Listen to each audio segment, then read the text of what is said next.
नहीं यार हम शुरू कराए अज खिला रहे ने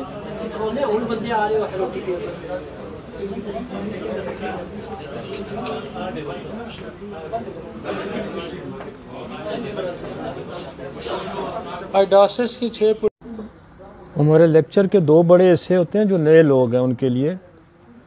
एक में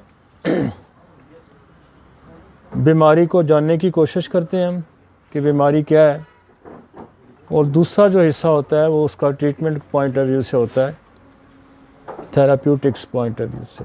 तो आ जाती है, मैं अभी स्टार्ट हो रहा हूँ फिर हो जाएगी। तो एक तो मैंने कह रहा था कि नए लोगों के लिए ये ज़रूरी है समझना कि हमारा जो लेक्चर यहाँ हम अरेंज करते हैं वो सिर्फ फ़िलासफ़ी पे नहीं होता, सिर्फ मटीरिया मेडिका पे नहीं होता, सिर्फ पैथोलॉजी पे नहीं होता, बल्कि जो डिज़ीज़ हम कोई भी डिज़ीज़ को टॉपिक अप रखते हैं उसको हम पूरी तरह समझने की कोशिश करते हैं। जैसे शुगर है, डायबिटीज़ है, तो हमने पूरा इसका मैकेनिज़्म समझने की कोशिश की कि कौन सा बॉडी के अंदर मैकेनिज़्म है, कौन सी पैथोफिजियोलॉजी है, उसको समझें। This is a law of similar. मैं अक्सर कहता हूँ कि यही लॉ ऑफ सिमिलर है कि आप उसकी डिजीज़ की पैथोफिजियोलॉजी समझें और उसके बाद आप मेडिसिन की आपके पास अगर पैथोफिजियोलॉजी है तो उसको मैच करेंगे। तो यही एनीमन कह रहा है, this is the law of similar.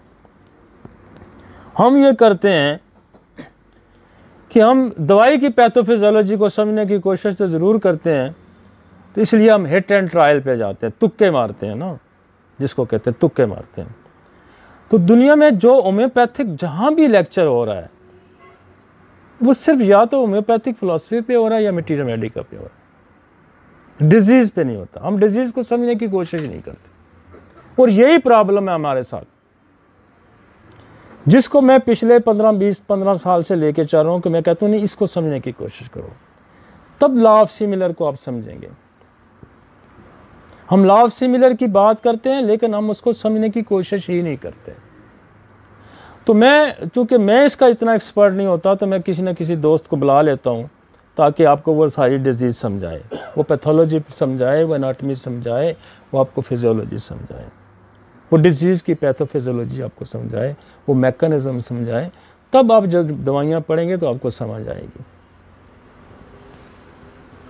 तो एक तो हम इसमें थेराप्यूटिक्स करेंगे, फिर हम असूल इलाज जो हमारी ऑर्गेनिन की बुक है हनीमन ने लिखी, फिर हम उसका कोई ना एक फ्रोज़म जो है वो उसको डिस्कस करते हैं। तो दोनों चीज़ें भी आपको पता हूँ, अगर आपको ये भी पता है कि डिजीज़ की क्या पैथोफिजियोलॉजी है और ड्रग्स की क्या पैथोफिजियोलॉजी है, इसके बावजूद भी अगर आप असूल से वाकिफ़ नहीं हैं, आदाब से वाकिफ़ नहीं है कि कैसे मरीज़ के साथ आप ट्रीट करेंगे, अगर उससे आप वाकिफ़ नहीं है तो फिर भी आप गलतियां करेंगे, बहुत सारी गलतियां करेंगे। तो ये तीनों चीज़ों का होना बड़ा ज़रूरी है, तब जाके आप एक अच्छे डॉक्टर बन सकते हैं। आज जो हमारे पास फ्रोज़म है,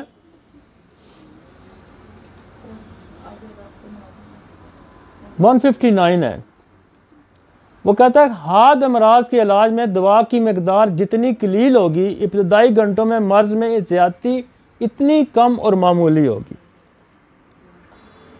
कलील का मतलब ये नहीं है कि आप एक्सपोटेंसी, कलील का मतलब है पोटेंटाइज फॉर्म, डाइल्यूटेड। जितनी पोटेंसी ज़्यादा होगी इतना रिज़ल्ट अच्छा होगा। वो अक्सर मैं ये कहता होता हूँ ना कि अगर फ़र्ज़ करें आपने उस वक्त रेस्क्यू करना होता है, और रेस्क्यू करने के लिए वो इमरजेंसी टूल्स जो है ना वो इस्तेमाल करते हैं। आपने वो चाल नहीं चली, केचुए वाली चाल वहाँ नहीं चली जा सकती कि आप टेंचर ट्राई करें या 1x आप 30। तो इसलिए वो कहता है कि आप इस सिचुएशन में जितनी ज़्यादा पोटेंसी, कलील मतलब है ज़्यादा पोटेंसी, कलील यहाँ कलील का मकसद ये आप लें कि जितनी डाइल्यूटेड होगी, मतलब 1m 10m से आप स्टार्ट लेंगे वहाँ पे। हाँ, मेडिसिन की मिकदार कम होगी लेकिन पोटेंटाइज फॉर्म में पोटेंसी रेज हो जाएगी। तो वो ये कह रहा है कि आप कलील से कलील ये उन लोगों के लिए जो मदर टेंचर के करिश्मों से वाकिफ हैं कि होम्योपैथी जो है वो मदर टेंचर नहीं है। वो यहाँ भी कह रहा है कि एक्यूट केसेस में आप कलील मकदार हाई पोटेंसी, आपका जो कंसेप्ट है ना पोटेंसी का, हाई पोटेंसी, वो कलील कह रहा है, डिल्यूट कह रहा है कम से कम, मतलब उसमें क्रूड फॉर्म कम हो, डिल्यूटेड हो। तो वो ये कह रहा है कि आप यहाँ कलील जब मकदार इस्तेमाल करेंगे तो इब्तदाई घंटों में मर्ज में ज्यादती इतनी कम और मामूली हो जाएगी। कुरानिक में बेशक आप अगर आपका कोई ज़्यादा नहीं दिल करता, मतलब कमज़ोर दिल है आपका, तो आप जो है वो बेशक नीचे से स्टार्ट कर सकते हैं कि उसके लिए आपके पास टाइम होता है, लेकिन एक्यूट में आपके पास टाइम नहीं होता। तो एक्यूट में आप जब स्ट्राइक करेंगे तो फिर वो कहते हैं कलील पोटेंटाइज, ज़्यादा पोटेंसी में स्ट्राइक करेंगे, मतलब 1 m में स्टार्ट कर लें, 10 m से स्टार्ट कर लें, तो यहाँ से स्टार्ट करें। आ गया समझ अफरोज़म? नेक्स्ट टाइम आज जो मेरे पास, आपने पैथोफिजियोलॉजी तो उसकी काफ़ी हद तक समझी होगी, डॉक्टर ने बड़े मज़े से डिटेल से आपको समझाई है, लेकिन हम चूँकि अब इलाज करने चले हैं, वो तो एक बात है, एक मैकेनिज़्म समझने की हद तक है, लेकिन जब चूँकि हमने इलाज करना है, इलाज के लिए फिर हमें क्या करना है, तो वो हम एक तो थोड़ी सी हमने हिस्ट्री डाली है कि ये आपको थोड़ा सा पता चले कि शुगर कब से, ये मर्ज़ क्या है। जब आपको पता नहीं ये मर्ज़ क्या है, ये मर्ज़ 10 दिन का है, ये मर्ज़ 20 साल का है, ये मर्ज़ 10 साल का है, तो फिर आप उसकी शिद्दत का, उसकी आपको अंदाज़ा हो जाएगा कि ये कितना ज़रूरी है। तो ये बहुत पुराना मर्ज़ है। Scientist and physicians have been documenting the condition now known as diabetes for the thousands of years। हज़ारों साल पुराना मर्ज है, ये ज़हन में रखें। इसलिए इसके साथ जो लोग नंबर आजमा हो रहे हैं वो हज़ारों साल से हो रहे हैं, लेकिन ये दिन ब दिन फैल रहा है, ये रुका नहीं है। और ये रुका क्यों नहीं है, जिसको मैं आगे जाके डिस्कस करूंगा कि क्यों नहीं रुका। ये आप रोक सकते हैं इसको, ये और कोई नहीं रोक सकता। ये रुका क्यों नहीं है। The first known mention of the diabetes symptoms was in 1552 BC, when Hazare, an Egyptian physician, documented frequent urination as a symptom of mysterious disease that also cause emaciation। वो कहता है कि वो सबसे पहले जो इसकी अलामत उसने करी इजिप्शियन फिजिशियन ने, उसने कहा कि पेशाब किसी को ज़्यादा आता था, तो उसने कहा कि ये देखा जाए कि ये इसको पेशाब क्यों आता है। तो शुगर के मरीज़ों को अक्सर आपके पास आता है ना, यूरिनेशन ज़्यादा होती है। तो पहले उसको जो स्ट्राइक किए वो इसलिए ये जानना भी बड़ी ज़रूरी है कि जहाँ के मतलब अब जब इलाज करने की घर से निकले, जो पहली सिम्टम उसने पकड़ी हुई है, तो कहीं यूरिनेशन ज़्यादा होगी तो अब फ़ौरन ध्यान आपका शुगर की तरफ जाना चाहिए। आई समझ? ये हिस्ट्री में इसलिए थोड़ी सी डालूं कि ताकि आपको शुरू से पता चले कि लोगों ने क्या काम किया, किस तरह पकड़ते रहे, किस तरह से उन्होंने शुरू किया।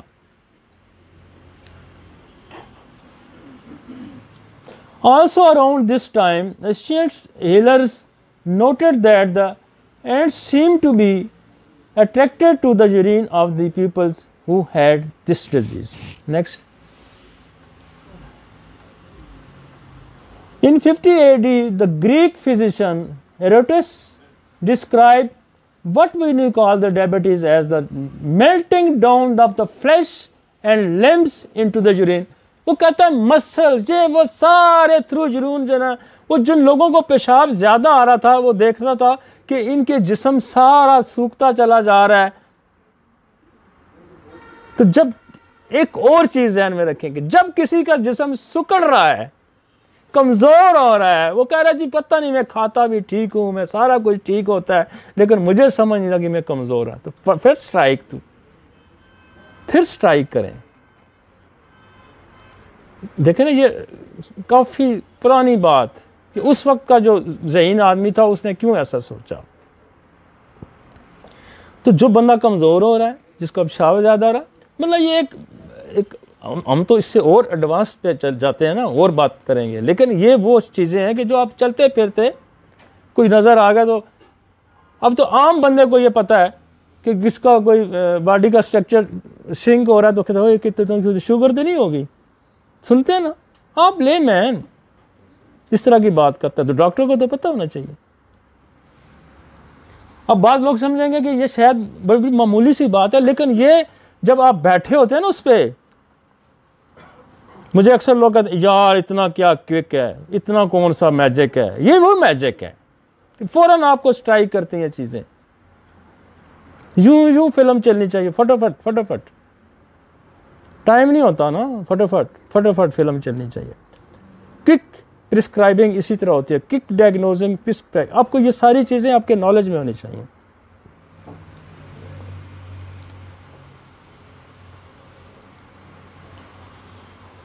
Diabetes was diagnosed. अच्छा, वो जो एक और चीज़ आ गई है, वो कहता है कि centuries later peoples known as the water test. अब उसके diagnose diabetes by the testing the urine of the peoples, उसका जायका चखा जाने लगा। लोगों ने देखें कितना काम किया हुआ है, उन्होंने जायका चखा कि कहीं इसके शुगर का जायका आ रहा है, तो उन्होंने कहा हाँ इसके अंदर तो शुगर आ रही है। मतलब लोगों ने आपके लिए कितने कितने काम किए हुए हैं, स्ट्रगल में कितनी कितनी लोगों की काविशें हैं। The knowledge of this feature is, ये 1675 की बात है। The word mellitus meaning Honey, इस लफ्ज़ का जो डायबिटीज मेलाइटिस है, इसका मतलब ही है Honey, was added to the name diabetes meaning siphon. अब समझ आइए कि लोगों ने एक स्टेप बाय स्टेप सदियों काम किया है, तो फिर आज साइंस इस नतीजे पे पहुंची। नेक्स्ट जी, it was not until the 18 that scientists developed केमिक मसला है, इसकी खराबी वजह से तो उसने क्या किया कि पैंक्रियाटिक जो एक्सट्रैक्ट है, जूस है, वो लोगों को इंजेक्ट करना शुरू किया। तो जिस तरह हमारी मेडिसिन भी एक है पैंक्रियाटिनम है, तो पैंक्रियाटिनम जो है वो जैसे आप हेल्प के तौर पे या उसको स्ट्रक्चरली स्ट्रॉन्ग करने के लिए आप एज ए इंटरक्रॉन या हेल्पिंग मेडिसिन के तौर पे आज भी हम इस्तेमाल करते हैं। फ्रेडरिक डॉक्टर साहब ने ये सारी चीज़ें पहले आपको बताई हैं, लेकिन मैं अपने अंदाज में आपको ये समझाना चाहता हूँ कि जब आपके पास शुगर का मरीज़ आए तो हमें किन चीज़ों पे गौर करना होगा। अब तो मरीज़ आपको खुद कहेगा ना, डॉक्टर साहब मुझे तो शुगर है। एक तो कुछ मरीज़ आपने खुद पकड़ने हैं, इन्वेस्टिगेट करने हैं, कुछ डायग्नोज हुए आपके पास आएंगे, और जो डायग्नोज हुए आएंगे ना, उनमें भी बड़ी कॉम्प्लिकेशन है कि उसको मजीद आप कैसे देखना चाहेंगे ट्रीटमेंट के पॉइंट ऑफ व्यू से। मसलन हाइपोथैलेमस की खराबी है जी, ये CRH हार्मोन ये रिलीज करता है पिट्यूटरी को। अब पिट्यूटरी ग्लैंड्स की खराबी है। अच्छा, ये जो खराबी हैं ये ध्यान में रखें कि जब ये खराबियां हैं तो इसका मतलब है जेनेटिक कोई प्रॉब्लम है। फिर क्या, जीन्स का कोई प्रॉब्लम है, ये खाने पीने से कोई ताल्लुक नहीं है इसका इतना। आई समझ आपको? तो फोकस करना है आपने कि ये हाइपोथैलेमस, पिट्यूटरी ग्लैंड ACTH किसको दे रहा है? एड्रेनल ग्लैंड्स को। अच्छा, ग्रोथ हार्मोन्स, ग्रोथ हार्मोन जो बॉडी की नशोनुमा करते हैं, बच्चों का कद बढ़ाते हैं, आपकी जिस्मी सारी जो इन्वायरमेंट है, वो कहता है ग्रोथ हार्मोन इज एक्ट। ये ग्रोथ हार्मोन जो है ना, ये जाके एक्ट करता है, कहाँ पे करता है? पिट्यूटरी रिलीज करती है। एक्ट कहाँ करता है? लिवर पे करता है। Act on liver and cause release of the IGF, एक हार्मोन रिलीज करता है। ये इंसुलिन लाइक ग्रोथ फैक्टर है, जिसका मॉलिक्यूल इंसुलिन का है, इसी से मिलता जुलता मॉलिक्यूल है। तो इसका मतलब ये है कि बाज जो ये भी तो हो सकता है कि कोई ग्रोथ हार्मोन्स की कोई के लिए कोई ड्रग्स यूज होती हो। ये भी हो सकता है कि जिन बच्चों के अंदर ग्रोथ हार्मोन्स ओवर एक्टिव हों, हाइपर हों, इस पे भी खूब फोकस करना है। मैंने कहा था ना कि मॉडल क्लिनिक बनाया जा सकता है। अगर आप होम्योपैथी की दवाइयों को जानते हैं और आप इस मैकेनिज्म को जानते, एक अच्छा आप कोई काम ना करें, मैं यकीन मानो मैं अगर सारे काम छोड़ दूं ना, मैं शुगर पे काम करना शुरू कर दूं तो रश मेरे पास फिर भी लगे। इसलिए कि समझ के अगर आप करें इसको, मैंने ये 2 दिन काम किया इस पे, 2 दिन, वो भी घंटा घंटा काम किया होगा। तो इतनी चीजें हमने निकाली हैं इसमें, इतनी चीजें निकाली हैं कि इस पे अगर साल काम किया जाए, 6 महीने का है, तो मैं तो कहता हूं कि पेशेंट कोई बचे ही ना। हम हर एंगल से इसको टच कर सकते हैं, हर एंगल से। अब वो कहता है इंसुलिन लाइक ग्रोथ फैक्टर है, this IGF act on the different organ in body like muscles, bone, pancreas in muscles, in it increase muscle strength, in bones it causes bone growth, in pancreas it reduce the action of insulin and it increase the blood glucose level। ये उसकी तरह का मिलता जुलता एक hormone है जिसका function ये है कि वो अगर ओवर एक्टिव हो जाएगा या ज्यादा हो जाएगा तो वो इंसुलिन की उधर से प्रोडक्शन को रोक देगा। और ये जितने मैकेनिज्म हैं, इसके पीछे जो कहानी है, ये जो खराब है, ये मियाज़मेटिक कहानी, ये जीन की खराबी की कहानी है। तो फिर आपने जेनेटिक डिसऑर्डर्स को देखना होगा। इसीलिए शुगर जो है कंट्रोल नहीं हो रही कि दुनिया में जो बाकी तरीका इलाज हैं उनके पास जेनेटिक की मेडिसिन नहीं है। नो ट्रीटमेंट, एंजाइम थेरेपी दी जाती है, कुछ ना कुछ दिया जाता है, लेकिन इलाज नहीं है। मैं पिछले दिनों में, मैंने पहले भी कहा कि मैं बाहर भी गया हूँ, मेरी 1-1 घंटा सिटिंग हुई है गोरों के साथ बैठ के। वो कहते जी नो मेडिसिन, अभी प्रोसेस में, अभी सोच रहे हैं, अभी कर रहे हैं। लेकिन होम्योपैथी, पिछले हमने जो 14-15 हज़ार स्पेशल बच्चा हमने देखा है, वो सारे जेनेटिक डिसऑर्डर थे, वो सारे जेनेटिक डिसऑर्डर थे, वो हमने ठीक किए, उसमें बेशुमार लोग ठीक हुए। उसकी क्या वजह है कि होम्योपैथी एक्सेस रखती है जेनेटिक्स को ठीक करने के लिए। तो यहाँ ये जानना बड़ा ज़रूरी है, ये पूरा मैकेनिज्म बड़ा जानना ज़रूरी है। अब देखें, वहाँ इंसुलिन, पैंक्रिया ही है जो इंसुलिन बना रहा है, पैंक्रिया ही है जो ग्लूकागोन बना रहा है। एक इनहिबिटरी है, एक एक्साइटरी है, एक इनहिबिटरी है, एक ऊपर जा रहा है, एक नीचे ला रहा है। इंसुलिन उसको नीचे ला रही है और ग्लूकागोन उसको ऊपर ला रहा है। जैसे ब्रेन के अंदर 2 केमिकल होते हैं, एक गाबा है, एक ग्लूटामेट है, एक इंक्रीज कर रहा है, एक डिक्रीज कर रहा है। और जब एक काम करना कम कर देगा या ज़्यादा कर देगा तो उन लोगों को एपिलेप्सी होती है या फिट्स बच्चों को पड़ने शुरू हो जाते हैं। तो ये मैकेनिज्म खुदा ने एक रखा है कि एक ही जो ग्लैंड है उसके अंदर 2 किस्म के फंक्शन मौजूद हैं, एक ही ग्लैंड के अंदर। तो अगर ग्लूकागोन हाइपर हो जाता है, हाइपर किस वजह से होता है? किसी जेनेटिक डिसऑर्डर की वजह से हो सकता है या पैंक्रियास के कैंसर की वजह से हाइपर हो जाता है। तो उसको भी तो आपने रोकना है ना। आप इंसुलिन के अगर पीछे पड़े रहे कि मैं उसकी प्रोडक्शन को तेज कर दूं तो फिर कैसे होगा? इंसुलिन की प्रोडक्शन ज्यादा कर करके तो इंसुलिन जो है पैंक्रिया तो वैसे वो बीटा सेल फारग हो जाएगा। अगर आप इसको कंट्रोल नहीं कर, ये हाइपर हुआ है, तो इसके जो कॉजेज है उसको जानना बड़ा जरूरी है। सिर्फ जो मटीरिया मेडिका की दवाइयां हैं ना, इनको पढ़ने से नहीं अक्ल आएगी। मेरी बात याद रखें, इन मैकेनिज्म को समझ के आपको अक्ल आएगी, ये बात ध्यान में रखें। फिर फिर आप दवाई जब पढ़ेंगे तो आपको क्या, अच्छा ये यूं काम करती है, ये यूं करती है, ये यूं करती है, जिसका मैं डिटेल आगे भी जिक्र करूंगा कुछ चीज़ों का, क्योंकि ये 200-300 दवाई को मैं एक सेशन में डिस्कस नहीं कर सकता। लेकिन हम आपको एक गाइड मैप दे रहे हैं कि यार इधर सोचो, इधर सोचो, इस तरफ भी सोचो। और ये जो प्रॉब्लम्स हैं ये जीन्स के प्रॉब्लम्स हैं।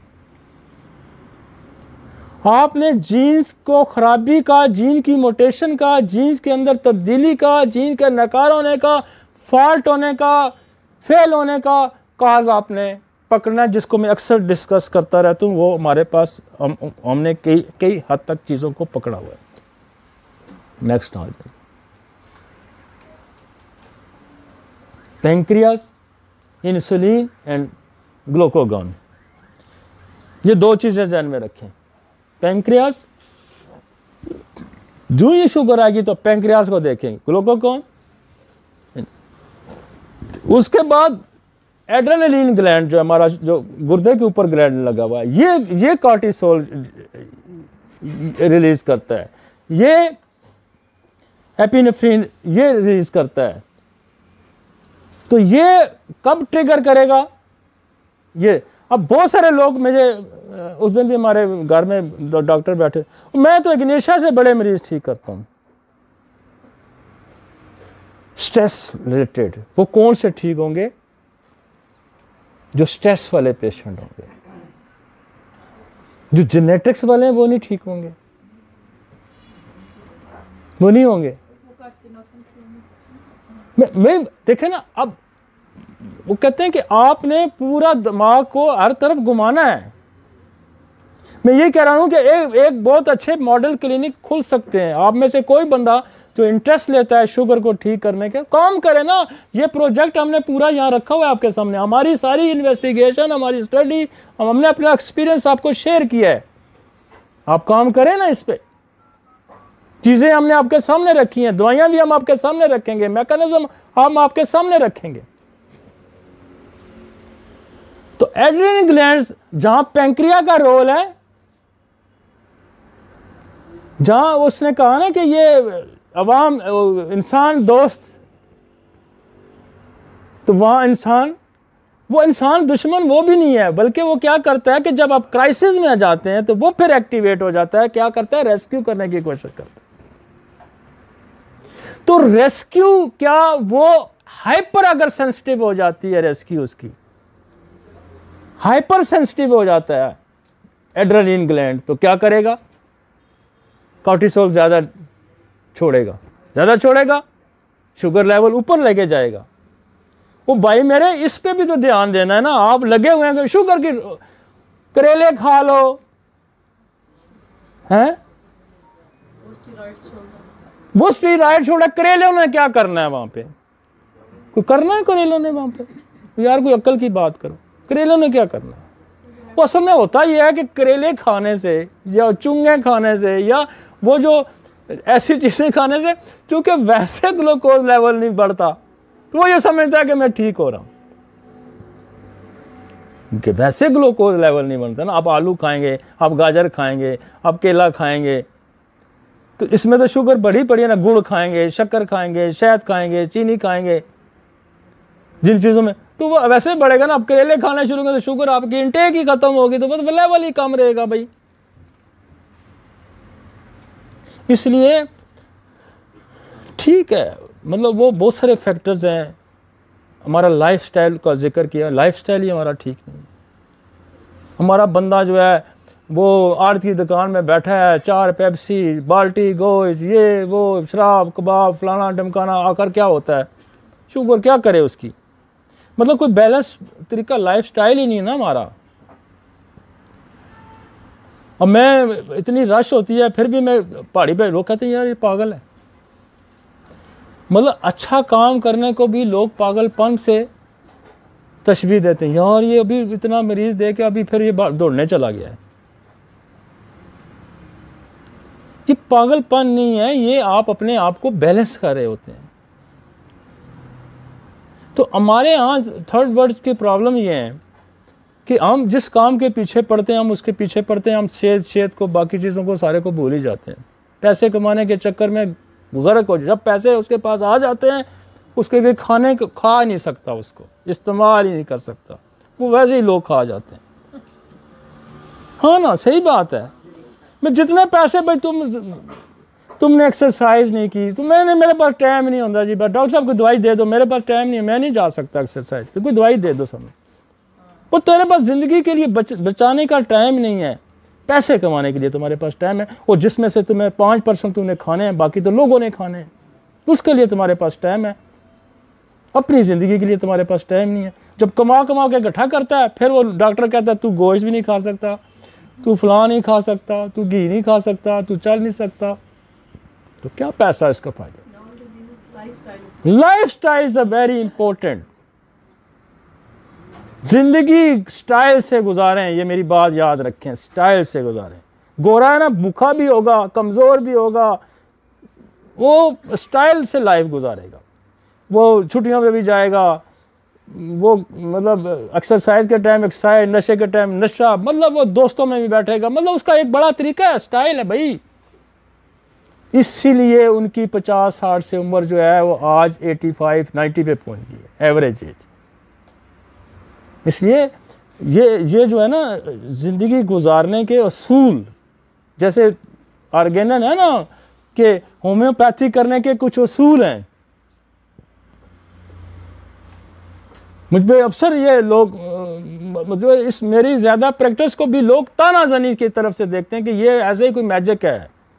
यार ये मैजिक नहीं है, ये सारी चीज़ें उसके पीछे कार फरमा है, ये वर्क है, ये पूरा काम है।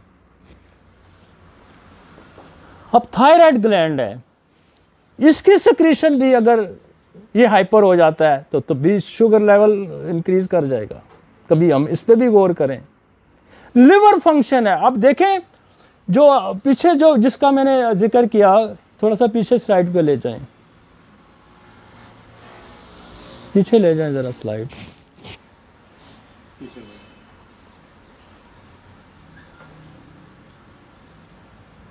इससे आ गया ना। आईजीएफ कहाँ मैन्युफैक्चरिंग है इसकी?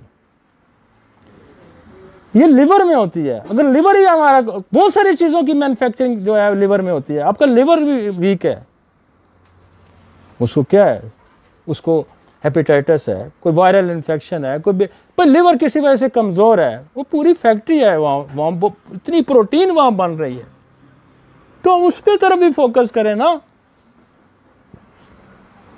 आपके पास जब पेशेंट, इसलिए हमने इतनी सारी चीज़ें लिखी हैं कि जब आपके पास आए तो फ़ौरन तो आप पैंक्रिया पे जाएं, मतलब पिट्यूटरी पे जाएं, हाइपोथैलेमस पे जाएं, आप पैंक्रिया पे जाएं, आप थायराइड पे जाएं, आप एड्रेनल ग्लैंड पे जाएं, आप उस पे जाएं, लिवर पे जाएं।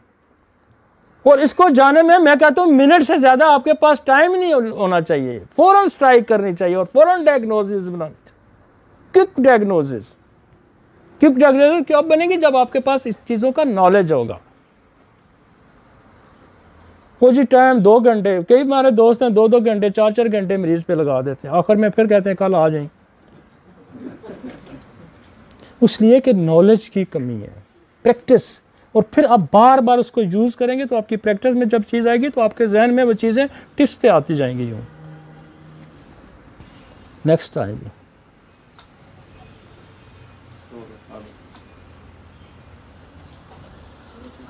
Genetic role.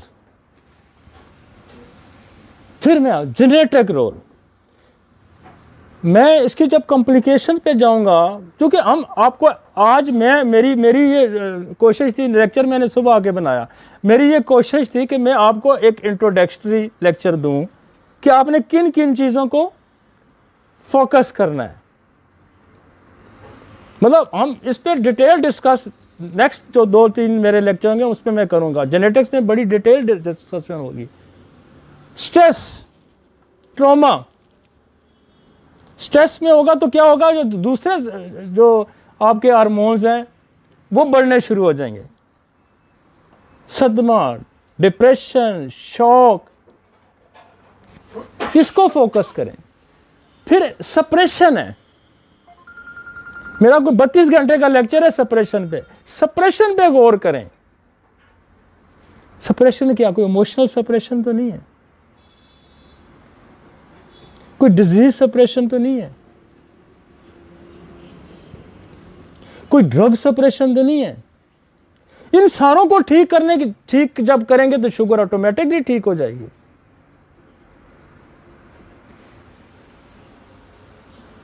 सप्रेशन को हम बड़ी डिटेल से मैंने डिस्कस किया हुआ है, लेकिन हम इस पे मेडिसिन भी डिस्कस करेंगे आगे। जेस्टेशनल डायबिटीज है, इस पे भी बात होगी। मैं ट्रीटमेंट जब हम बात करेंगे तो इस पे भी हम बात। पीसीओएस, पॉलीसिस्टिक सिंड्रोम है, आपको पता है पॉलीसिस्टिक हार्मोन में ग्लूकोफेज, इंसुलिन, इसका इस्तेमाल किया जाता है। क्यों? वेट रिड्यूस करने के लिए एलोपैथिक में करते हैं। तो इसको भी तो एड्रेस करें। और हम पॉलीसिस्टिक जो ओवरीज है उसको हमारे पास बेशुमार, हमारे पास पॉलीसिस्टिक जो है बेशुमार औरतें जो हैं, बच्चे हैं, जो बच्चियाँ जो हैं वो ठीक हो जाती हैं हमारे पास पॉलीसिस्टिक। जब पॉलीसिस्टिक को आप एड्रेस करेंगे तो शुगर उसकी वैसे ठीक हो जाएगी। तो ये कॉज भी एड्रेस करें ना।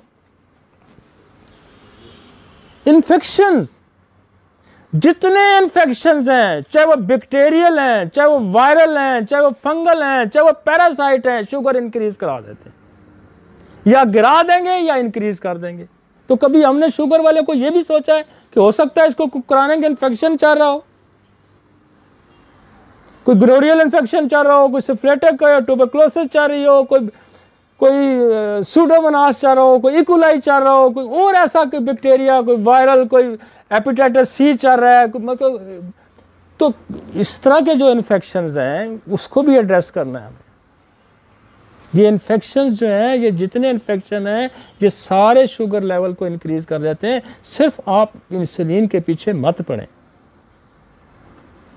इसलिए वो तुक्के से जो किसी को लग जाती है, वो कहते हैं होम्योपैथी के, तो इसलिए वो कहते हैं ना कि अगर किसी अच्छे होम्योपैथ के पास जाएं तो जाएं, वरना होम्योपैथी आप ना करें, हो सकता है ये फिर जान का खतरा हो जाए। लेकिन मैं ये समझता हूँ कि हम सबसे ज़्यादा अच्छे तरीके से डील कर सकते हैं, और हम सबसे ज़्यादा अच्छे तरीके से डील करते हैं। हमारे पास सबसे, इन जितने कॉजेज यहाँ मौजूद हैं, इसकी सबकी हमारे पास मेडिसिन मौजूद है, बाकी दूसरे सिस्टम में मौजूद नहीं है। और दूसरे सिस्टम में अगर कोई दवाई मौजूद भी होगी तो हो सकता है वो और कॉम्प्लिकेशन में ले जाए। इसलिए अल्टीमेटली इंसुलिन पे आ गए। ओबेसिटी, डाइटरी, खुराक का इस्तेमाल।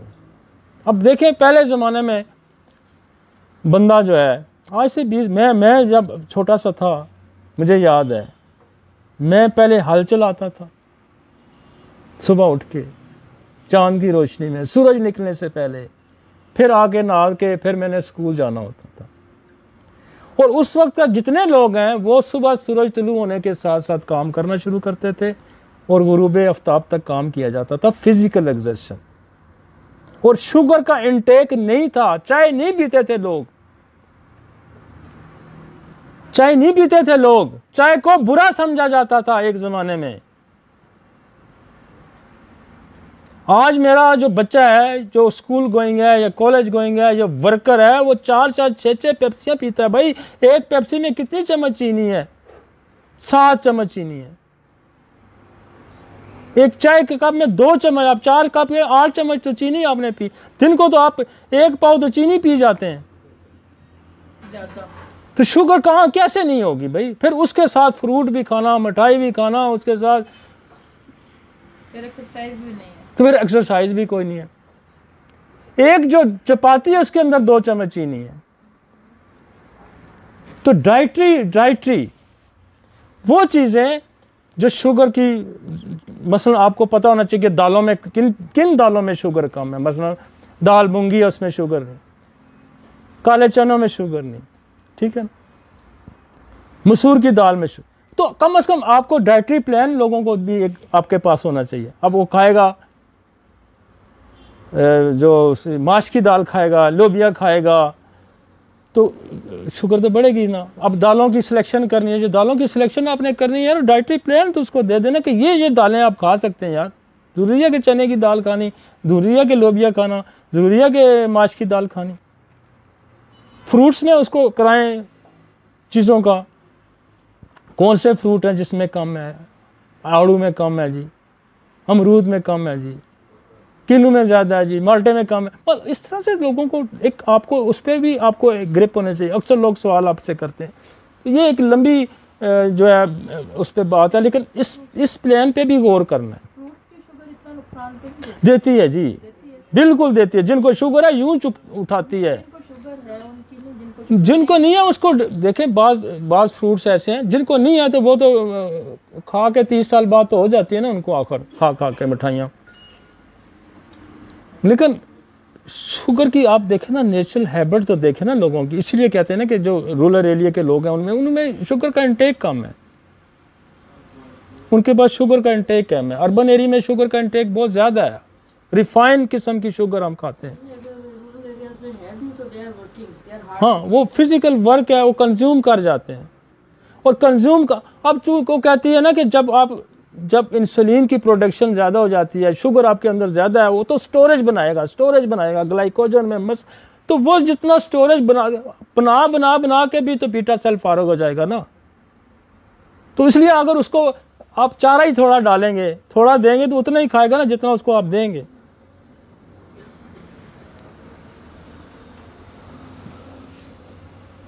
अच्छा, लैक ऑफ फिजिकल एक्सरसाइज है नहीं, मतलब है ही नहीं तबीयत में।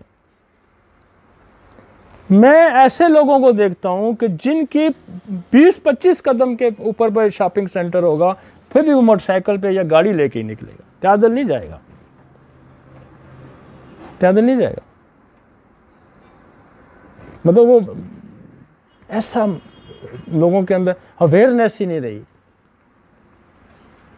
आप यूरोप जाएं, आप कहीं जाएं, लोग शाम को जनाब ऑफिस सड़कों पे दौड़ रहे होंगे, क्लबों में जा रहे होंगे।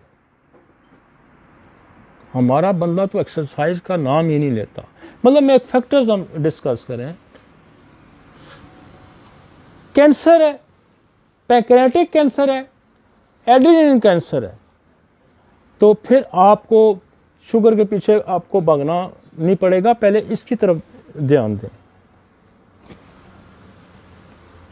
अनदर कैंसर्स है in relation to kidney disease. Sugar kidney failure करती है, क्रॉनिक। हमारे पास तो जितने रीनल फेलियर के केसेस आते हैं उनमें बहुत कॉमन फीचर है शुगर का। लिवर डिजीज, कुशिंग सिंड्रोम वो है जिसमें हाइपर कॉर्टिसोल मतलब हाइपर, ये एक कुशिंग सिंड्रोम एक डिजीज है जिसमें कॉर्टिसोल बहुत ज्यादा मिकदार में प्रोडक्शन है।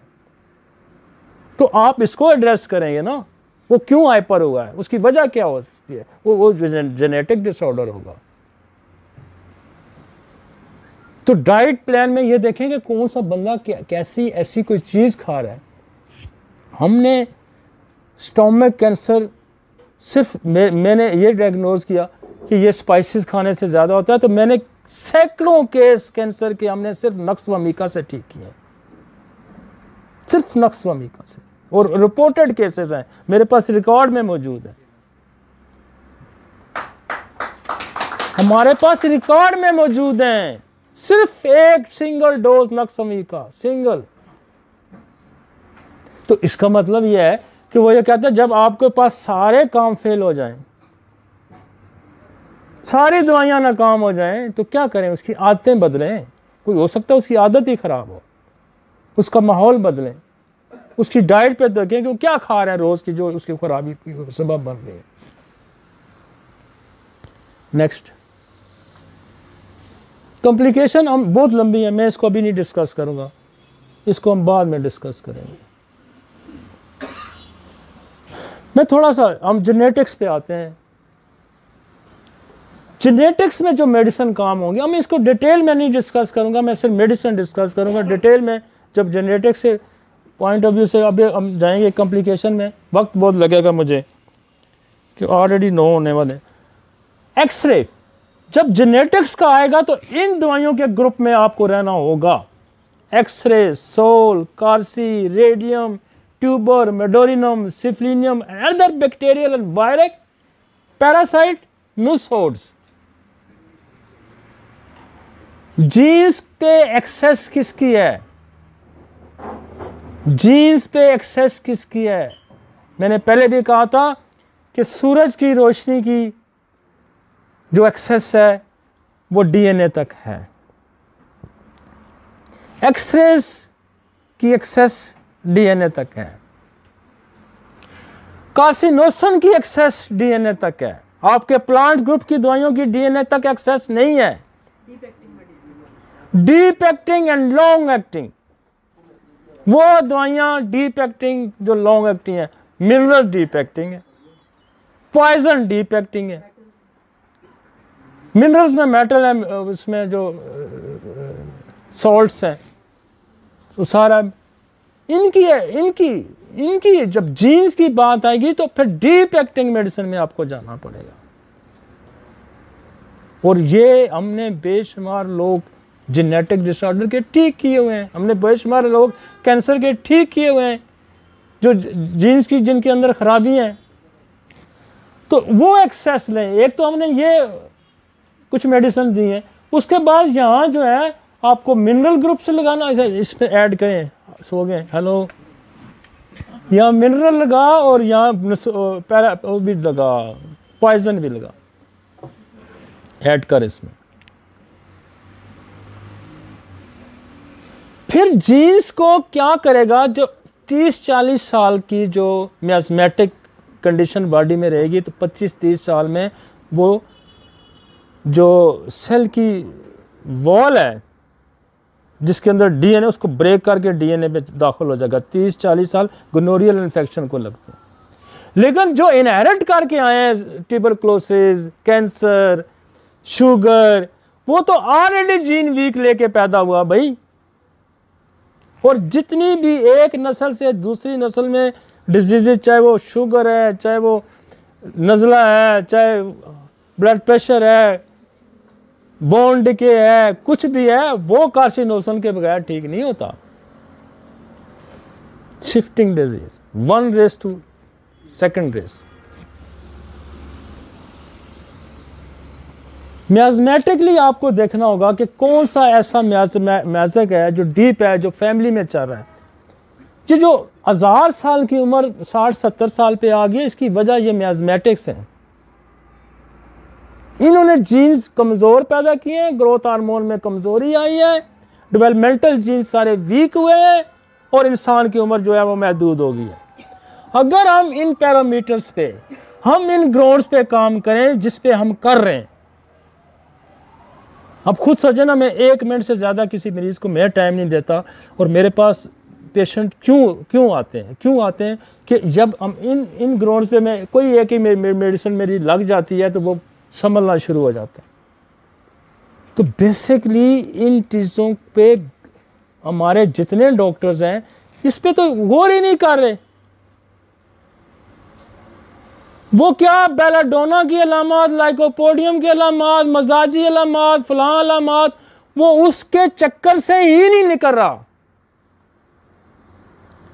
वो भाई, जब तक आप मेडिसिन के फंक्शंस को नहीं समझते कि ये लॉन्ग एक्टिंग है, ये डीप एक्टिंग है, ये मस्कुलर लेवल की दवाई है, ये टिश्यू लेवल की दवाई है, ये ग्लैंड लेवल की दवाई है, ये जीन्स लेवल की दवाई है, ये क्रोमोसोमल लेवल पे काम करेगी, ये कहाँ काम करेगी भाई? उस लेवल का मैं अक्सर कहता हूं ना, आप शेर का शिकार जो है डंडे से तो नहीं कर सकते ना, उसके लिए तो एलजी का कारतूस चाहिए, उसके लिए बुलेट चाहिए, उसके साथ फिर फुर्ती भी चाहिए, वगरना वो यूं आप फायर करने से पहले आपके ऊपर आ जाता है वो। तो ये जो इनके लिए तो आपको मेंटली बड़ा एक्टिव होना चाहिए। आपने गलत ट्राई की और बीमारी सप्रेस होगी तो कोई वाइटल ऑर्गन उड़ा सकती है, कोई वाइटल ऑर्गन उड़ा सकती है। इसलिए मैं आपको इसलिए शेर की, अगर शेर पे आप पे चुस्ती ना दिखाई, आपने दुरुस्त स्ट्राइक ना की, वो आपको खा जाएगा। ये आप यही समझें कि ये जो इस किस्म की डिजीज़ होती हैं, ये क्रॉनिक डिजीज़, जानलेवा डिजीज़ हैं, ये हम अगर इनको सप्रेस कर देते हैं, इनको ख़राब कर देते हैं, तो ये बंदा मार देगी। लिहाजा एक्टिव, नॉलेजफुल होके, एक्टिव होके फिर काम करना होता है। हाँ, मेरे पास शुगर का मरीज लाए ना, मैं मिनट के अंदर घूम जाऊंगा इसके सारी के अंदर, 1 मिनट नहीं मैं लगाऊंगा, मैंने सारे टचेस कर देने हैं और मैंने प्रिस्क्राइब कर देनी है दवाई। मेरे बनेंगे 2, 3, 4 सवाल से मैं ज़्यादा सवाल नहीं करूंगा, और मैं उसको कहूँगा नहीं बोलना, मेरे सवाल का जवाब देना, कहानी नहीं सुनानी, कहानी नहीं मैं सुननी, तू मेरे सवालों का जवाब देगा बस। क्योंकि मैंने डायग्नोसिस पर्पस के लिए सवाल रखे होते हैं कि ये आएगा तो इसको मैंने यही सवाल करना है। और फिर मैंने आपको कहा ना, मैंने एज के हिसाब से सवाल रखे होते हैं। इस ग्रुप में आएगा तो ये बीमारी हो सकती है, इस ग्रुप में आएगा, इस एज में आएगा तो ये बीमारी हो सकती है, इस मतलब बच्चे आएंगे मेरे पास, 1 ईयर्स को क्या हो सकता है, 5 साल तक क्या हो सकता है, 5 से 12 साल क्या हो सकता है, 12 से 18 साल क्या हो सकता है, 18 से 30 साल तक क्या हो सकता है। तो मैं उसी एरिया के सवाल कुछ करूँगा। हाँ, कोई रेयर का आएगा तो मैं फिर उसको मज़ीद डायग्नोज करूँगा। अब मैं जब पल्स यूँ देखना शुरू कर देता हूँ यूँ, तब मैंने पल्स देखनी छोड़ दी है। मुझे पल्स देखनी नहीं आती, मैं सच्ची बात करता हूँ, मैं तो वैसे ही रख लेता हूँ कि समझ गए डॉक्टर मेरी पल्स देख रहा है। मेरे पास मेनोपॉज का पेशेंट होगा, मैं यूँ ही पल्स रखूँगा, मैं उसको लेक्सिस की सिम्टम दूँगा, कहेगी हाँ जी असल तो पीर यही है। लेकिन मेरी ग्रिप कहाँ पे है, एज पे है कि इस एज में ये बीमार। अब मेरे पास 18 साल से 20 साल का बच्चा आएगा या बच्ची आएगी तो मैं कहाँ फोकस करूँगा, बच्ची आएगी तो मैं मेंसेस पे फोकस करूँगा, मैं लेकोरिया पे फोकस करूँगा, मैं उसके यहाँ 2-3 चीज़ों पे फोकस करूँगा। बच्चा आएगा तो मैं मास्टरबेशन पे फोकस करूँगा या मैं उसके नाइडिया पे फोकस करूँ। मैंने यहाँ फोकस करना है, उसकी बीमारी यही है, 90-80% तो यही निकलेंगे। फर्टिलाइजेशन है रहेगी, यूट्राइन प्रॉब्लम में आएगा या इम्पोटेंसी प्रॉब्लम, मैं उसको वाह फोकस करूँगा। फिर मेरे यूथ एज के अंदर मेंटल डिसऑर्डर आएंगे, वो तो मैं सिटिंग पोस्चर से यूं करके मैं देख लेता हूँ, यूं बैठा है, गर्दन फेंकी है, क्या कर रहा है, तो मैं तो वो उसी पे प्रिस्क्राइब। जितने मैं अक्सर बता चुका हूँ, चूँकि इस एरिया में मेरी डिस्कस हो रही है, तो यहाँ मेरा 12 साल से जो है ना, वो मेरा डिप्रेशन शुरू हो जाता है, नेक गिरनी शुरू हो जाती है, और मैं सवाल ही कोई नहीं करता जिसकी नेक गिरी हो, मैंने उसको ग्नेशिया ही लिखनी है, मैंने उसको नेट्रोमेरी लिखनी है। तो डायग्नोसिस क्या, अब ये जो नेक का गिरना है, ये मैंने हज़ारों लाखों मरीजों को बिल्कुल यूं निचोड़ के ये मैंने आपके सामने रख दिया कि भाई यूं देखो कि नेक गिरी हुई है तो समझें कि ये डिसअपॉइंटेड है, डिसअपॉइंटेड है। कितनी देर लगती है, 10 मिनट नहीं लगते, 10 सेकंड नहीं लगते, नेक को यूं देखना है। आप 1 घंटा बैठ के उससे सवाल करें, मैं जो कह रहा हूं वही निकलेगा। तो बॉडी पोस्चर है, आप उससे भी अंदाज़ा लगा सकते हैं। तो कहने का मकसद यह है कि इन चीज़ों को, अब मैं आपको बताऊं कि लोग कहते हैं अच्छा हम इतनी तेज़ी से जो वार्ड्स आते हैं, मैं कहता हूं उसको जोड़ों का दर्द है, उसको दिल की तकलीफ है, उसको डिप्रेशन है, आपकी दवाई ही नहीं काम कर रही थी जब आप तक उसको मेडोरिनम आप नहीं देते। जो उसका बाप बैठा हुआ ना पास, उसके भी वार्ड्स हैं, तो आपकी दवाई भी नहीं काम, आपकी मेडोरिनम भी नहीं काम करेगी जब तक आप उसको कार्सिनोसन नहीं देते। तो ये वो यही तो सारे वो टूल्स हैं, ये हज़ारों टूल्स हैं, ये उस वक्त यूं लाइन अप होते हैं, यूं स्पीड से। तो यही मैं समझाना कोशिश कर रहा हूं कि आप इनको समझने की कोशिश करें, और जब आप शुगर का पेशेंट आएगा तो फिर यूं लिस्ट सारी आपके सामने आनी चाहिए। आगे चलते हैं, ड्रग सप्रेशन। अब आपके पास मरीज आ कहता है जी मैं तो डॉक्टर साहब, मैं तो शुगर मेरे तो खानदान से भी कोई नहीं सी, मैं तो गया कि हिंदी दवाई खा दी, मैंने तो शुगर हो, वो मैंने तो फलाना बुखार होया सी जी, मैं उसकी दवाई खा दी, मैंने तो शुगर हो गई। तो यहां तो ड्रग अब्यूज है भाई। सारा दिन हम नक्स वमीका, मैं अक्सर कहता हूं नक्स वमीका दे के एंटीडोट करते रहते हैं। आप उसको मेडिसिन को मत जाएं शुगर पे, मत दें उसको शुगर की दवाई, उसकी ड्रग्स को एंटीडोट करें। अक्सर औरतें आती हैं एंट्राकंसेप्टिव मेडिसिन खा खा के आई होती हैं, वो कहती है मुझे शुगर होगी। आप उनको एंट्राकंसेप्टिव मेडिसिन को एंटीडोट करें, सिपिया दें, नक्स दें। आप हकीमों से आए होते हैं, खा खा के कुश्ते आए होते हैं, मिनरल्स खा के आते हैं, उनको पल्साटीला दें। साइंस तो यही है ना, ये साइंस हर जगह पे फिर लगेगी। मैं ये असल में ये चाह रहा हूं कि हम क्विकली इन चीजों पे जाएं। ये बहुत सारी चीजें मेरी बात लेक्चर में रिपीट भी हो रही हैं। रिपीट होने का मकसद ये नहीं है कि मेरा लेक्चर रिपीट हो रहा है। रिपीट होने का मतलब यह है कि आपके दिमागों के अंदर बिठा देना, इस बात को अंदर पेवस्त कर देना है। पहले ये बात देखनी है, ड्रग्स की तरफ तो पहले गौर करना जरूरी है भाई। आप यकीन माने, जो होम्योपैथिक डॉक्टर से हमारे पास लोग आते हैं ना, खा खा के अंधाधुंध दवाइयाँ खा के, हम उसको दवाई नहीं देते, हम एलोज खिलाते हैं सिर्फ उसको। और बाद लोग अगले वो जो पूड़ी आपने दी थी ना, मैं तो उसी से ठीक हो गया था।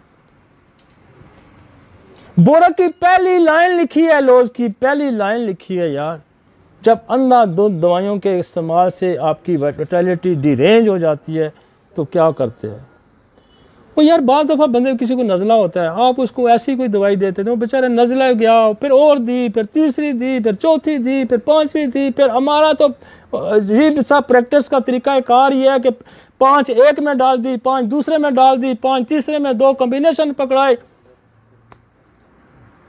साथ का एलोपैथिक भी खाते रहना।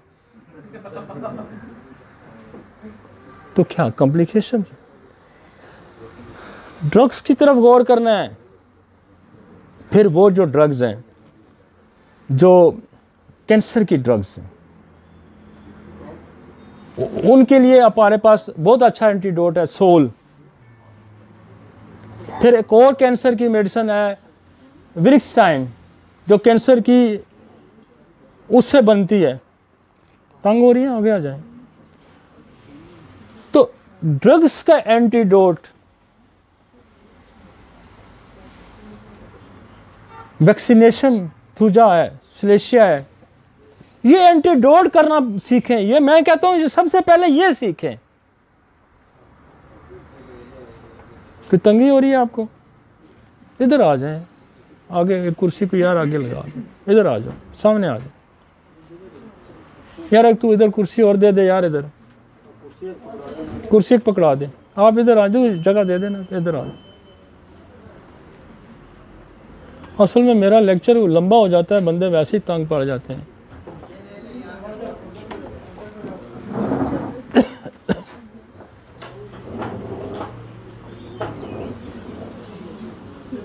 तो दवाई को एंटीडोट करना सीखें। फर्स्ट ऑफ ऑल पेशेंट आता है तो उससे ये पूछें कि किससे इलाज करा के आ रहे हो, क्या खा के आ रहे हो। स्ट्रेस रिलेटेड इमोशनल, अब इमोशंस की जो दवाइयाँ हैं, हम कॉज मैं नहीं सारे डिस्कस करूंगा, लेकिन मैं दवाइयाँ यहाँ एक्ोनाइट है, अर्निका है, इग्नेशिया है, नेटोम्योर है, एसिड फास है, स्टेफी है, कोलो है, कोलोसेंथ है, जेल्सीमियम है, कास्टिकम है, पेरिस्क्वाडिफोलिया है, कोनियम है, बुफो, एस्टिलागो, ओरिगेनम, हाइड्रोफोबिनम, प्लाटिनम, म्यूरेक्स, फिरोला, ग्लोवा। ये सारी इमोशनल रिलेटेड मेडिसिन है। इससे और भी लिस्ट में निकाल सकता हूँ, लेकिन ये बहुत कॉमन वाली इमोशनल रिलेटेड। मसलन इग्नेशिया डिसअपॉइंटमेंट बहुत ही मिली, एक्यूट डिसअपॉइंटमेंट, क्रोनिक डिसअपॉइंटमेंट। अब एक बंदे को रोज डिसअपॉइंटमेंट होती है, क्या उसको रिज़्क ही नहीं है, उसको कोई जिंदगी में कोई ऐसे मामलात हैं कि जो रोज उसको फेस कर रहा है, वो कहता है मुझे शुगर है। तो जब तक उसका कोई हल आपके पास नहीं है, तो कोप कराने का ये तरीका होता है कि आप अगर उसको इग्नेशिया देते हैं तो क्या करेगा, उसको सीवियर से फिर ऑर्डिनरी लेना शुरू कर देगा और फिर इग्नोर करना शुरू कर देगा। ये ऐसी दवाई है कि सीवियरिटी को नीचे ले आए, कम सोचना शुरू करेगा, फिर कहेगा दफ़ा करो। तो ब्रेन के अंदर कंपल्शन है ना, ये कंपल्शन जो है मायूसी की, डिसअपॉइंटमेंट की ब्रेन के अंदर मौजूद है।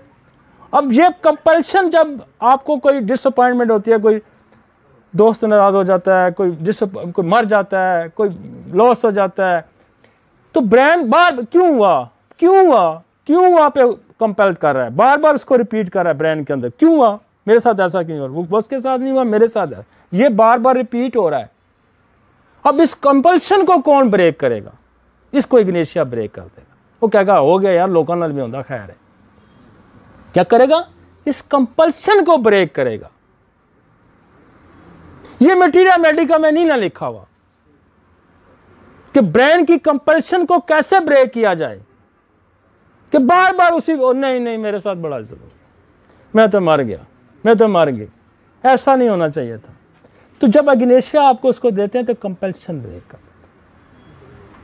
अब मुलाजिम है, मालिक रोज उसको डांटता है, रोज स्टेफिस एगेरिया फेस कर रहा है वो, अब क्या करेगा? आप उसको स्टेफिस एगेरिया खिलाते रहे, उसने कहना दफा करे, तो रोज वैसे ही भौंकता रहता। वो कंपल्शन खत्म कर देगा, अंदर से कंपल्शन खत्म कर देगा। सेक्सुअल डिजायर इतनी इंक्रीज है कि आप कहते हैं यार मेरी नीड नहीं पूरी हो रही, बेशुमार मेरी हाइड्रोफोबिनम कंपल्शन ब्रेक कर देगा, कोनियम कंपल्शन ब्रेक कर देगा, प्लैटिनम कंपल्शन ब्रेक कर देगी ब्रेन के अंदर जो स्ट्राइक करे, तो कहेगी दफा करो। कहां वर्क है? ये पूरा मैकेनिज्म है ब्रेन के अंदर, पूरा मैकेनिज्म है। कंपल्शन, चोरी की कंपल्शन है, झूठ बोलने की कंपल्शन है, नमाजें पढ़ने की जुनूनी हद तक कंपल्शन है, अपने मजहब के खिलाफ किसी की बात ना सुनने की कंपल्शन है, स्टामोनियम है, लाफिंग कंपल्शन है, कैनबस इंडिका है, चोरी की कंपल्शन है, टेरेंटोला है, झूठ बोलने की कंपल्शन है, स्टेफिस एगेरिया है, वल्गैरिटी की कंपल्शन है, हाइसैमर। तो कंपल्शन तोड़ते हैं इमोशंस, कैसे तोड़े जा सकते? जब आप उसके इमोशन के कंपल्शन तोड़ेंगे, शुगर लेवल ऊपर जाएगा। इमोशंस को समझने की कोशिश करें। और स्ट्रेस, मैं नहीं कह रहा, इंटरनेशनली जो डायबिटिक्स तंजीमें हैं, जो रिसर्च सोसाइटी हैं, वो स्ट्रेस को कह रहे हैं, और स्ट्रेस से क्या होगा? एड्रेनलिन ग्लैंड हाइपर हो जाएगा। इमोशन बनाए ना एक मॉडल सा क्लिनिक, डायबिटिक क्लिनिक, और गौर करें ना इन चीज़ों पे, गौर करें इन चीज़ों, मज़ा आएगा, खुदा गवाह है। इंजॉय करता है बंदा जब मरीज ठीक करता है ना, एक लुत्फ आता है। फंसे हुए केसेस, मुश्किल केसेस, हम फोकस करें ना, आए मेरे पास डायबिटिक का केस, अगर मैं उसको 5 मिनट लगा सकता हूँ, मैं देखूँ कैसे, मैं यूँ करूँगा सॉर्ट आउट, कहाँ खराबी है। मैं जेनेटिक्स को देखूंगा, मैं हार्मोन्स को देखूंगा, मैं इमोशंस को देखूंगा, मैं ड्रग्स को देखूंगा।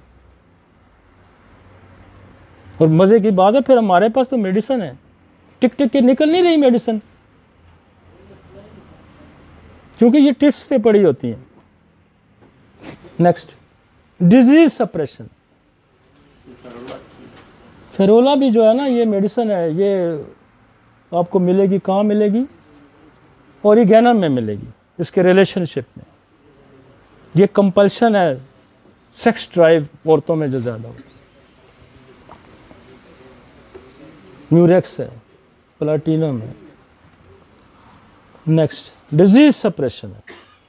अब डिजीज सप्रेशन दवाइयों की वजह से भी हो जाती है, गलत इलाज से भी हो जाती है, और फिर डिजीज़ को वापस अपनी सतह पे लाने के लिए पल्सटीला है, जिंकमेट है, लेक्सिस है, नेट्रोमेर है, नक्सवन। तो बंदा आपको अगर ये कोई कहता है कि मुझे कोई बीमारी हुई थी जी, वो बीमारी तो ठीक हुई, उसके बाद मुझे शुगर होगी, बस सर डॉक्टर साहब मेरी तो इतनी मुख्तसर सी कहानी है, और उस मुख्तसर सी कहानी का आपके पास कोई इलाज नहीं है ना? उस मुख्तसर सी कहानी का इलाज है कि वो डिजीज़ सप्रेस होगी। और डिजीज सप्रेस, मसलन मीजल सप्रेस हो जाता है तो बंदा मार देता है, इनकेफ्लाइटिस होगा, मेनिंजाइटिस हो जाएगा, मलेरिया सप्रेस हो जाता है तो बंदा मार देगा। बेशुमार ऐसी डिजीज हैं जो सप्रेस हो जाती हैं तो बंदा मार देती हैं। तो क्या फोकस करना है ना, देखना है मोशन सप्रेशन है, डिजीज सप्रेशन है, ड्रग सप्रेशन है, जेनेटिक है, क्या है। Next,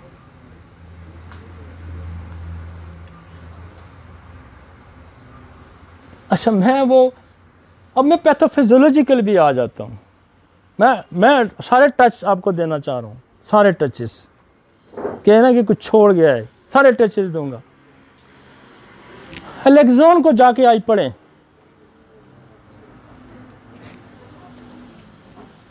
was discovered accidentally by the Drum and his collaborator in, ये अब देखें 1943 की प्रूव हुई दवाई है, इस्तेमाल इन्हें मैंने सबसे ज्यादा इस्तेमाल करवाई है। 1943 में ये उस बंदे ने पढ़ी है, किसी ने, मैं कहता हूं आप पूछें शहर से, मेरे शहर से पूछें कि मेरे लेक्चर से पहले कितने लोगों ने एलेक्सोन यूज किया। पता ही नहीं लोगों को। तो ये प्रूव कब हुई है, लिटरेचर पढ़ा ही नहीं किसी ने।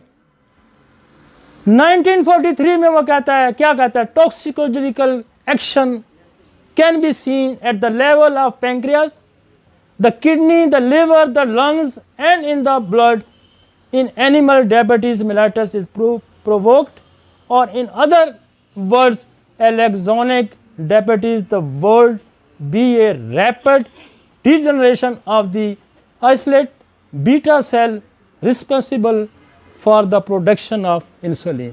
क्या करती है, बीटा सेल को मारती है, बीटा सेल को मारती है।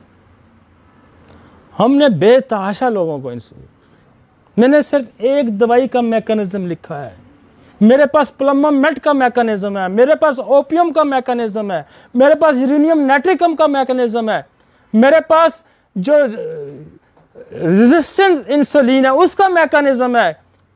कौन सा सुसाइड करता है बंदा, ओरोमेट वाला करता है ना, तो है ना आपके पास, ओरोमेट दे ना उसको, इग्नेशिया दे ना उसको। तो वो जो मेडिसिन है जो आपकी, जो इंसान को खुद, जो अपना सिस्टम आपके खिलाफ जब काम करना शुरू कर देगा, क्या कहते हैं उसको फिर, तो ऑटोइम्यून तो कॉज है ना इसका बड़ा। तो ऑटोइम्यून क्या है कि आप खुद अपने आप को मारना चाहते हैं, आपको जब सुसाइडल टेंडेंसी आती है तो ये एक्सट्रीम लेवल है। उससे पहले बॉडी के अंदर ऑटोइम्यून पैदा होता है, फिर अंदर से आपका मदाफती निज़ाम, ऑटोइम्यून डिजीज के अपना मदाफती निज़ाम आपको खुद मारना शुरू कर देता है। बीटा सेल डिस्ट्रॉय होगा, इंसुलिन रेजिस्टेंस, जब रेजिस्टेंस आएगी तो फिर आपको इग्नेशिया, फिर ओरम, इग्नेशिया वाला मरना चाहता है, ट्यूबरकुलोसिस वाला मरना चाहता है। पहले ज़माने में आपको कहते इसको गम लगा है, और गम लगने के बाद इसको टीबी हो गई है। फिल्मों में भी दिखाते होते थे ना स्टोरीज कि ट्यूबरकुलोसिस कैसे होता है, महबूबा छोड़ जाती है, फिर वो जाता है आइसोलेशन में, फिर टीबी लग जाती है, फिर मर जाता है। ये सोसाइटी के जो एनवायरनमेंट है ये आपको सिखाते हैं ना। तो this is the autoimmune disease के सेल्फ अपने आप को खुद मारना। हमने बेशुमार लोग ऑटोइम्यून के ओरोमेट से ठीक किए। अब ऑटोइम्यून एक और, अब जैसे एक आपका बैक्टीरिया, बहुत सारे स्टेप्टोकोकस है, स्टेप्टोकोकस ऑटोइम्यून पैदा करता है, रूमेटॉइड आर्थराइटिस। तो गौर करें ना, गौर करें। ट्यूबरकुलोसिस SLE पैदा करता है, ट्यूबरकुलोसिस की कॉम्प्लिकेशन देखें, कैंसर बनाता है, सार्कोइडोसिस बनाता है, इंटेस्टाइनल सेल डिजीज बनाता है, लंग्स कैंसर बनाता है, बोन कैंसर बनाता है, बेशुमार के आपका जितना लिम्फेटिक सिस्टम है उसको तबाह करके रख देता है, आपका ग्लैंड्स का सिस्टम उसको तबाह करती है टीबी। तो गौर करें ना उस पर। जहाँ ट्यूबरक्लोसिस की हिस्ट्री मिलती है वो केस तो यूं फर ठीक होता है, चाहे वो कैंसर का है, चाहे रीनल फेलियर का है, चाहे वो शुगर का है। इसका मतलब है आप रूट सारे चेक करेंगे तो आपको कामयाबी लाजमी होगी। आगे चलते हैं, एक और दवाई की देखें, pathophysiology, फ्लोरेजीनम। A glucosidal principles obtained from the bark of the root of the apple and other fruits trees। ये वहाँ से ये पैदा होता है और ये क्या करता है कि ये भी आपका जो एड्रेनलिन ग्लैंड है उसको हाइपर कर देता है। प्लमोमेट की एक पूरी फिलॉसफी है, ओपियम की एक पूरी फिलॉसफी है, ग्रेजुअली सिस्टम को स्लगश करके रख देता है। प्लमोमेट, ओपियम का भी यही। आर्सेनिक, ब्रोम, ओरोमेट, कोका, कोडीन, एलिबोरस, फ्लोरेजीनम, फास्फोरस, साइजीजियम, यूरेनियम नाइट्रिकम तक आगे चलते हैं। ये वो लिस्ट है जो बोरक के अंदर पड़ी। आगे चलते हैं,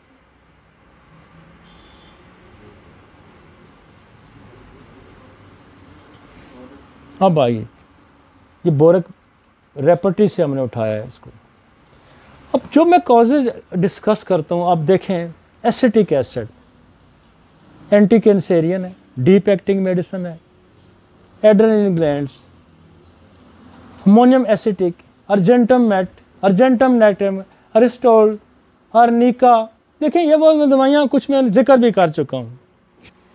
arsenic, brom, arsenic iodide tuberculosis base है, आर्सेनिक, एस्क्लेपिस, विन्क्सटीन, विन्क्स टॉक्सिकम, ये भी एक प्लांट ग्रुप से इसका तल्लक है। और मैंने आगे जिक्र किया।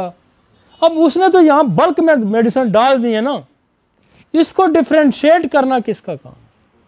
इसका डिफ्रेंशिएट करना डॉक्टर का काम है। और डॉक्टर कब डिफ्रेंशिएट करेगा? जो पीछे एक मैंने लिस्ट दे के दी है आपको मैकेनिज्म की, उस पर उसकी नजर होगी, तो फिर यहां से दवाइयां उठाएगा, फिर यहां से दवाइयां। अब वो एलोनियाज का कह रहा है कि एलोनियाज जो है वो उन लोग, ये शुगर रिलेटेड है क्या, जिनके अंदर प्रोटीन आती है। इसी तरह कोई भी उठा दें आप, लाइसीन का मैं जिक्र कर चुका हूं,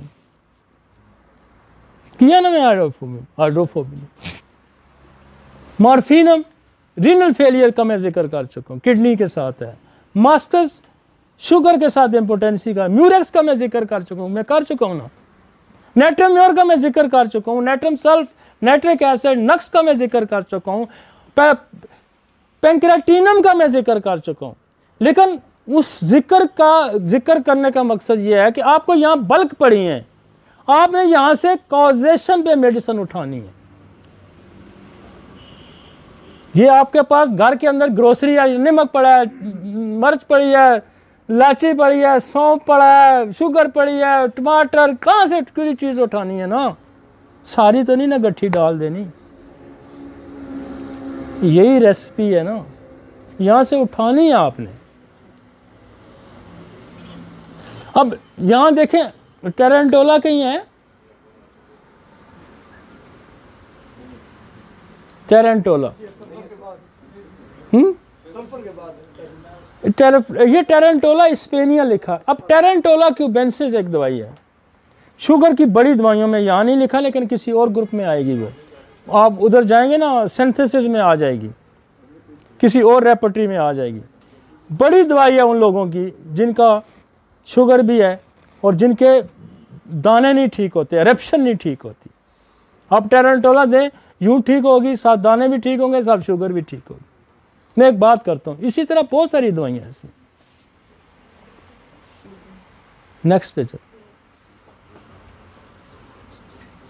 चलते हैं। मैं अभी ट्रीटमेंट पे नहीं आया, मैंने बड़ा फार्मूले भी देने हैं आपको, लेकिन अभी मैं नहीं दे रहा। अभी मैं सिर्फ दवाइयाँ समझाने की कोशिश करूँ ताकि आप हो सकता खुद पिक कर लें इससे लेकिन हम आपको बड़ा सॉफ्ट सोल्यूशन भी देंगे। इसका मैंने बड़ा निचोड़ भी निकाला हुआ कि यूँ करें तो यूँ होगा, यूँ करें तो यूँ होगा। मैं उस पर भी आऊँगा, लेकिन मैं ये कहता हूँ कि आप खुद कॉम्प्लीमेंट्री का आपके पास तस्वर हो, काजेशन का आपको तस्वर, आप खुद उसको, जब तक आप फिलोसफी नहीं समझते, जब आप तक सोल नहीं समझते, जब तक आप रूह नहीं समझते, जब तक आप मैकेनिज्म नहीं समझते, जब तक आप ऑर्गेनल नहीं समझते, जब तक आप अच्छे इंसान नहीं हैं, मेरी बात और भी रखें, फिर भी अक्ल आपकी काम नहीं करती। खुदा आपके यूं हटा देता है लाइन से, मदद नहीं करता आपकी, आपकी अक्ल नहीं काम करती, आप गलत फैसले करते हैं। और गलत फैसले कब होते हैं? जब आपकी लोगों की जेब पे नज़र होती है। मेरी बात याद रखें, फिर आपसे वो गलत फैसले करेगा, मरीज़ आपसे भागेगा। मैं कहता हूँ आप इसको समझें, फिर पैसा आपकी मजबूरी नहीं रहेगी।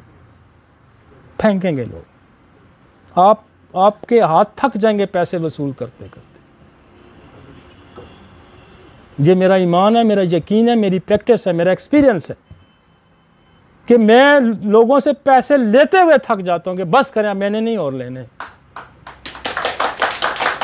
उसके पीछे क्या कार फार्मात चीज़ है, उसके पीछे ये इल्म है, ये नॉलेज है और नीति है और लोगों के साथ अच्छा सलूक है। जब आप लोगों के साथ अच्छा सलूक करेंगे, यूँ स्ट्राइक करेगा। वो मुझे लोग कहते हैं यार तू पैसे बड़े थोड़े, मैं कहा यार जितने आप लेते हैं ना, मैं उससे ज़्यादा कमाता हूँ, उससे मैं ज़्यादा कमाता हूँ। वो बनिया है ना, बनिया, वो एम्प्टी के बदले घी का डब्बा बेच देगा कि यार मुझे खाली डब्बा मिल जाएगा, यही बेच लूँगा। तो ये अकल नहीं हमें आती। हम कहते हैं एक कोई निचोड़ के बाहर निकालें, वो कहता है बाकियों को भी कहता है उधर ना जाइए, उधर लूट लैसी। हाँ समझ आइए, खुदा तरसी भी कोई चीज़ है यार।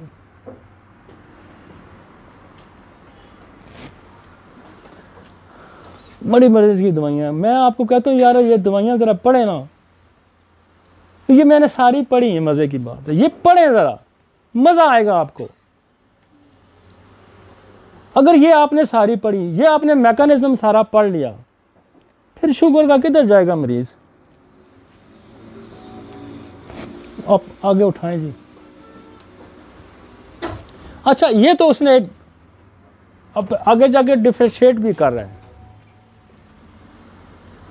अकोपेंट पाई एब्सिस, यहां उसने आर्सेनिक लिखी है, लेकिन यहां आप टेरेंटोला भी ऐड करें, यहां टेरेंटोला भी करें। मैं अपनी तरफ से, आप देखें ना, ये मेरी स्टडी है। मैं एक रेपटी लिखूं तो मैं इसको यहाँ टेरेंटोला क्यूबेंसिस भी ऐड करूं।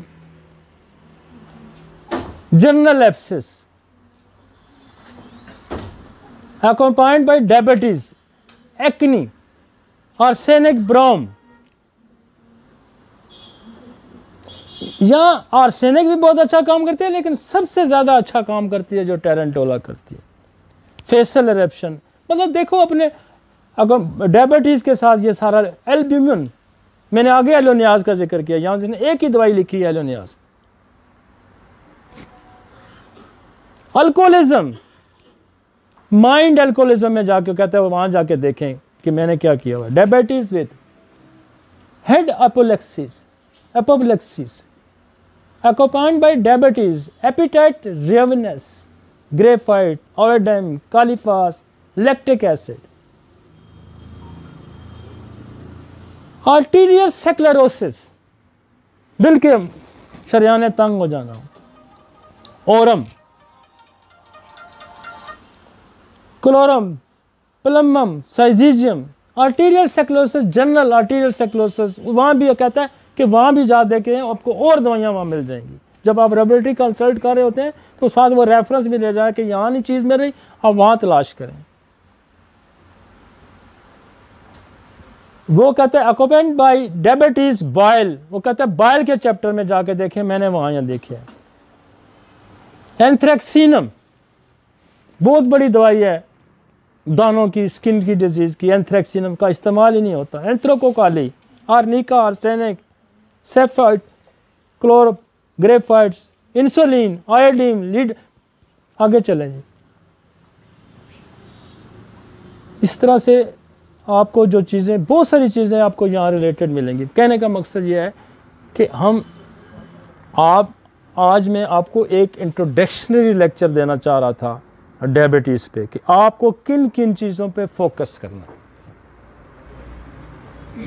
जब इलाज की बात आएगी तो फिर मैं इलाज की बात किसी और अंदाज में, फिर मैं इन दवाइयों को कैटेगराइज करके, फिर मैं एक दवा के साथ दूसरी दवा का रिलेशन, एक दवा के साथ तीसरी दवा का रिलेशन, कहाँ ऑब्स्ट्रक्शन रिमूव करनी है, कहाँ क्या करना है, ये एक अलग मेथड है। और जब हम कॉम्प्लिकेशन में जाएंगे तो फिर हम देखेंगे कि वहाँ क्या मेडिसिन का कौन सा। लेकिन हमने आपको एक, इसके बाद ख़त्म है